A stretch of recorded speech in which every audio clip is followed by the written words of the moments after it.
All right. So we'll start off with a case from the Netherlands. This group did a TAV or CTA and found a treble clef aorta. And this looks to me like a treble clef. And so they very clever, they used a 14 French Cook sheath and a stiff Inouye wire, and using that, navigated the arch of the aorta, and then got around the arch of the aorta, put a 26 core valve in, and I thought this was very clever, but I thought the imagery was really fantastic. And that's really how Dominic and I judge these things. Great case, great result, was turned down by a half a dozen operators, but this group took on this case, the treble clef aorta, if you ever get that. Chatty Alrays and the group from Detroit navigated strategic management of infolding of an evolute. And when they looked at the evolute, and they first prepped it, they thought, okay, this is all right, I think we can do this. But then very quickly they recognized on TE and on angiography that they had infolding. The patient went into cardiogenic shock. While they were readying an Impella, they ballooned it with a 26 and a 30 balloon, put an Impella in, being very careful not to have interaction of the core valve with the Impella, and this patient did extremely well. What really impressed me about this case was how quickly they navigated this, put the Impella in, and the patient actually went home the next day. From Manny Brolakis, a 25-year-old who presented with a STEMI. This was very clever. Presented with a STEMI, culprit vessel, the left circumflex. Panel A, you see the circumflex total occlusion. Panel B, they're putting the stent in and the balloon ruptures. And the contrast injection shows that you clearly have a balloon rupture. So they used this blocking balloon in the ramus. You can see the picture to the left. They can't pull the balloon back. So they use a blocking balloon in the ramus, and so the stent doesn't migrate proximally into the left main. They were able to get the balloon out, and then they went in with a 2.0 and then a 3.5 balloon and treated this, and it turned out great.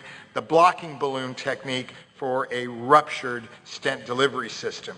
From Adam Spitz, I thought this was very clever, the trap technique or the dart technique. So they had a retroflexed left circumflex coming off the left main, and they couldn't get anything through there. So they used something called the dart technique. You can see this is retroflexed, you can see it's calcified. So what did they do? They got a wire through there, and then the next thing they did with this dart technique that they made up on the fly evidently, is to use a ping pong dual catheter technique, and they have a guide extension over one wire and a balloon over the other. They rapidly inflate the balloon to keep the guide extension in place so it doesn't kick out, and then they are able to start advancing their wires and balloons. The first balloon is a 1.5 balloon to establish some degree of opening of that retroflex circumflex. And then they go in with the 3.0 balloon. And you know, they say if you give a mouse a cookie, it wants a glass of milk. So they got progressively more complex with this and more aggressive. They then take a 3.5 shock wave, and using this same dart technique, they are able to get the vessel open, they stent it, and it looks fantastic at the end. Great, great technique. And I have all these slides available to you. This was a lot of testicular tissue on this one. This is an angioseel closure that Sahil and I could not figure out for the life of us if we had ever seen this before. But this 66-year-old had a subclavian artery pseudoaneurysm after a motor vehicle accident, a traumatic pseudoaneurysm, multiple injuries, sternal fractures, pelvic fractures, strokes, and everything else. And they said, well, this patient is not a surgical candidate. You can see the pseudoaneurysm on CT, a left subclavian pseudoaneurysm. So the first thing they did is take a 5 French Bernstein catheter through a 7 destination via the femoral artery up to the pseudoaneurysm, and you see it. And then, using ultrasound guidance and angiocath puncture of the pseudoaneurysm from a supraclavicular position, and then they put an 035 wire from the supraclavicular access, snared it, pulled it through, and then put an angioseal on this, and you can see they were able to resolve the pseudoaneurysm. Never saw this before, never heard of this before. This definitely made our top 10 list. The side close technique was a technique, this is second year Ethan Korngold has made our top 10. You know, when you put an Impella in, sometimes you get bleeding. A number of strategies have been thought of. And this is the side close technique, and this is Ethan demonstrating side close for us. The Impella's in place, and the repositioning sheath side port is wired with an 035 J wire. The repositioning sheath is then withdrawn while maintaining the position of the Impella catheter. The back end of the J wire, after the repositioning sheath is pulled back, the back end of the J wire is then pulled through the repositioning sheath. Now, we tried this, and it really works well. You do need two operators, so it works better.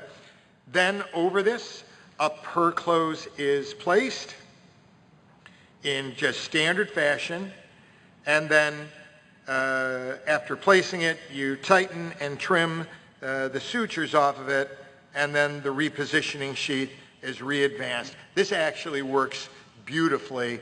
I think this is a great technique, very clever for being able to maintain an Impella in place when you have bleeding. The mustard baffle. Frank, I'm glad you showed this. You and I got to get together on our case reports next year. I'll just go quickly through this one. You can see they electrified, these are the two limbs of the mustard baffle, and you can see the injection through the superior vena cava. They electrify the wire. They then get the wire through. It's snared and stented, and that's what you were showing a minute ago, Frank. Great case. Frank had to teach me about mustard baffles again. I totally was lost on this case. Second to the last one, this is one that Dominic and I talked about. This is a case series. You know, some of these are case reports, some of these are case series, some of them are just good clinical images.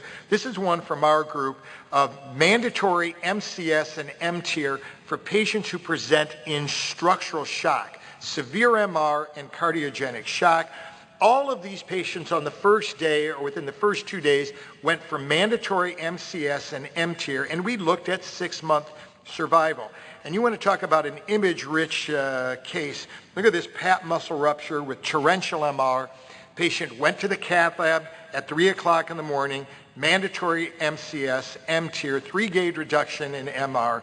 And what we found in this series, that in 25 of the 30 patients, or 83%, we were able to successfully treat these patients, translating into a 73% 6-month survival. This is the first registry, prospective registry of its kind, so though this came from my institution, we decided to include this. And finally, very, very clever, never heard of this before, never saw it, but you want to talk about improvising. This is from Carlos and Steve Yakubov, a 56-year-old with a 27 Magna surgical bioprosthetic underwent a valve-in-valve TAVR with a 26S3. 30 days later, by TEE, he was noted to have an anterior mitral valve leaflet perforation. So they did a transeptal, used an Agilis guide. You can see that bifurcated perforation and the color flow.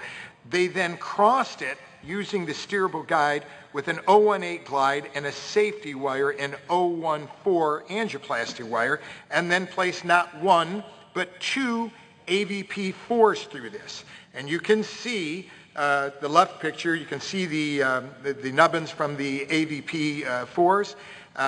This is afterwards. They turned torrential MR into trivial MR, and then just today, Steve sent me the images. This is the prior to the AVP4s being placed, and this is the post. The way we decide on which of these we're going to publish, you know, we get a lot of good descriptions, but we really do want good clinical images, and we want people to tell the story with images. So if you're going to submit don't be hesitant to submit a really well done PowerPoint that tells the story in images as well as the description. These are some really great techniques that I think you can apply to your practice, and it shows you how great we've got at improvising on these really complex anatomies. Thank you.